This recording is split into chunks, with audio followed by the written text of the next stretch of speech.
समझेंगे कंदराए। ऐसे प्रदेश जहाँ चट्टानों के एकांतर संसतर हो, शैल, बालू, पत्थर व क्वार्टजाइट और इनके बीच में अगर चूना पत्थर व डोलोमाइट चट्टानों हो, या जहाँ सघन चूना पत्थर चट्टानों के संसतर हो, वहाँ प्रमुखतया कंदराओं का निर्माण होता है। पानी दरारों व संधियों से रिसकर शैल संतरण के साथ क्षैतिज अवस्था में बहता है।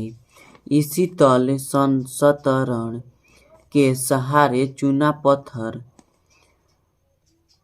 चूना चट्टानें घुलती है और लंबे एवं तंग विस्तृत रिक्त स्थान बनते हैं, जिन्हें कंदराए कहा जाता है।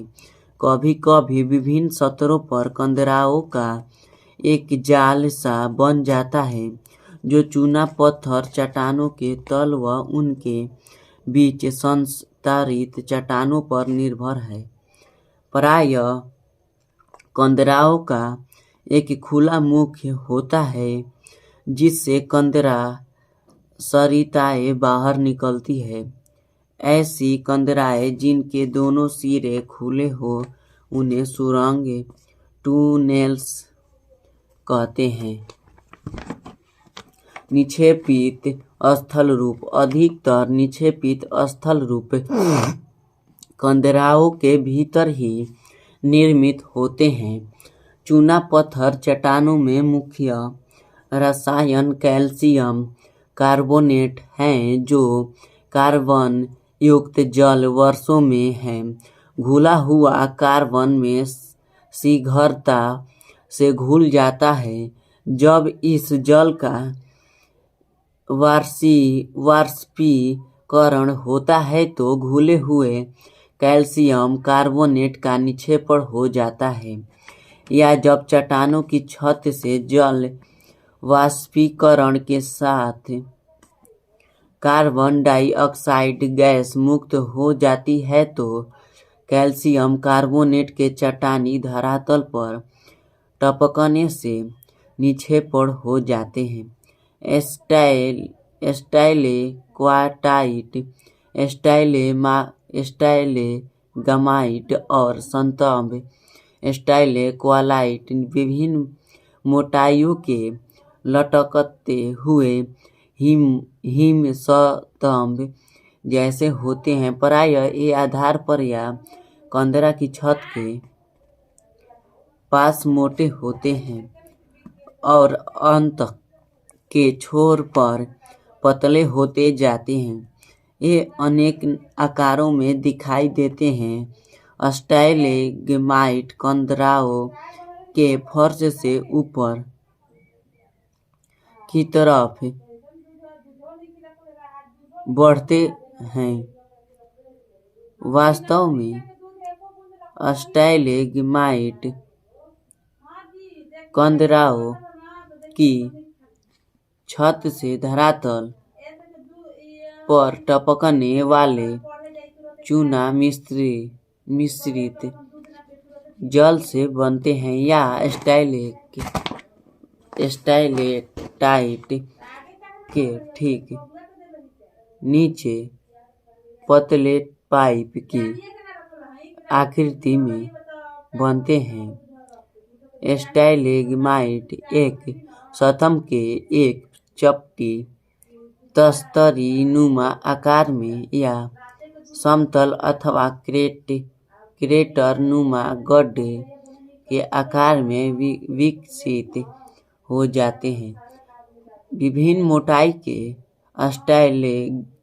स्टाइलेग्माइट तथा स्टाइलेक्टाइट के मिलने से स्तंभ और कंदरा स्तंभ बनते हैं। काष्ठ प्रदेशों में कुछ अन्य अपेक्षाकृत छोटे स्थल रूप व आकृतियाँ भी पाई जाती हैं, जिन्हें स्थानीय नामों से पुकारा जाता है। पृथ्वी पर परत के रूप में हिम प्रवाह या पर्वतीय दालों से घाटियों में रैखिक प्रवाह के रूप में बहते हिम संहति को हिमनद कहते हैं। महाद्वीपीय हिमनद या गिरिपद हिमनद में वे हिमनद हैं जो वृहत समतल क्षेत्र पर हिम परत के रूप में फैले हो तथा पर्वतीय या घाटी हिमनद वे हिमनद हैं जो पर्वतीय दालों में बहते हैं। प्रवाहित जल के विपरीत हिमनद प्रवाह बहुत धीमा होता है। हिमनद प्रतिदिन कुछ सेंटीमीटर या इससे कम से लेकर कुछ मीटर तक प्रवाहित हो सकते हैं। हिमनद मुख्यतः गुरुत्वाकर्षण के कारण गतिमान होते हैं। हमारे देश में भी अनेक हिमनद हैं जो हिमालय पर्वतीय दालों से घाटी में बहते हैं। उत्तरांचल, हिमाचल प्रदेश और जम्मू कश्मीर के उच्च प्रदेशों में कुछ स्थानों पर इन्हें देखा जा सकता है। क्या आप जानते हैं कि भागीरथी नदी का उद्गम गंगोत्री हिमनद का उग्र भाग गोमुख है। वास्तव में अलकनंदा नदी का उद्गम अलकापुरी हिमनद से है। देवप्रयाग के निकट अलकनंदा व भागीरथी के मिलने पर यहाँ से इसे गंगा के नाम से जाना जाता है। हिमनदों से प्रबल अपरदन होता है जिसका कारण इसके अपने भार से उत्पन्न घर्षण है। हिमनद द्वारा कर्षित चट्टानी पदार्थ प्रायः बड़े गोलासमूह शैलखंड इसके तल में ही इसके साथ घसीटे जाती हैं या घाटी के किनारे पर अपघर्षण व घर्षण द्वारा अत्यधिक अपरदन करते हैं। हिमनद अपक्षय रहित चट्टानों का भी प्रभावशाली अपरदन करते हैं जिससे ऊंचे पर्वत छोटी पहाड़ियों व मैदानों में परिवर्तित हो जाते हैं।